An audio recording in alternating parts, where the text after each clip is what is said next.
കേരള അംഗീകൃത school management association വിദ്യാഭ്യാസ മന്ത്രിക്ക് സ്വീകരണവും വിജയോത്സവം അവാർഡ് ദാനവും സംഘടിപ്പിച്ചു. മലപ്പുറത്ത് ഒരുക്കിയ പരിപാടി മന്ത്രി എൻ ഷംസുദ്ദീൻ ഉദ്ഘാടനം ചെയ്തു. ഇക്കഴിഞ്ഞ SSLC പരീക്ഷയിൽ മുഴുവൻ വിദ്യാർത്ഥികളെയും വിജയിപ്പിച്ച 104 അംഗീകൃത അൺഎയ്ഡഡ് സ്കൂളുകളെയും ഈ സ്കൂളുകളിൽ നിന്നും എല്ലാ വിഷയങ്ങളിലും A+ നേടിയ വിദ്യാർത്ഥികളെയുമാണ് ആദരിച്ചത്. വിദ്യാഭ്യാസ മന്ത്രി എൻ ഷംസുദ്ദീന് ചടങ്ങിൽ സ്വീകരണം നൽകി. അവാർഡ് ദാനവും മന്ത്രി നിർവഹിച്ചു. നമ്മുടെ മേഖലകളിലൊക്കെ വിദ്യാഭ്യാസ രംഗത്ത് വലിയ മുന്നേറ്റമാണ്. സമ്പൂർണ്ണ A+കാർ 100% വിജയം നേടുന്ന സ്കൂളുകൾ, ഇതെല്ലാം കഴിഞ്ഞ കുറച്ച് വർഷങ്ങളായി നമ്മുടെ മേഖലയിൽ കൂടി വരികയാണ്.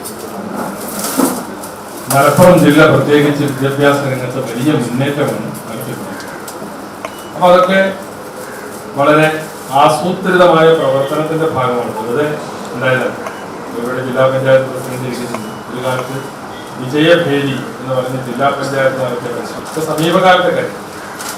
അതിനു മുമ്പ് നമുക്കറിയാം, സ്കൂളുകൾ സ്ഥാപിക്കുന്നതിൽ അത് പ്രവർത്തിപ്പിക്കുന്നതിൽ ഒക്കെ സംഘടനകളും സമൂഹത്തിലെ നേതാക്കന്മാരും ഒക്കെ വഹിച്ചതാണ്. അപ്പോൾ അങ്ങനെ എല്ലാ പരിശ്രമങ്ങളുടെയും ഒടുവിലാണ് ഈ വലിയ മുന്നേറ്റം. ET മുഹമ്മദ് ബഷീർ MP, ജില്ലാ പഞ്ചായത്ത് അധ്യക്ഷൻ ജബ്ബാർ ഹാജി, അസോസിയേഷൻ ഭാരവാഹികളായ മജീദ് മണ്ണിശ്ശേരി, യൂസഫ് തൈക്കാടൻ, അഷ്റഫ് ഇസ്ലാഹിയ, മനോമോഹനൻ എന്നിവർ സംബന്ധിച്ചു. News bureau, Malappuram.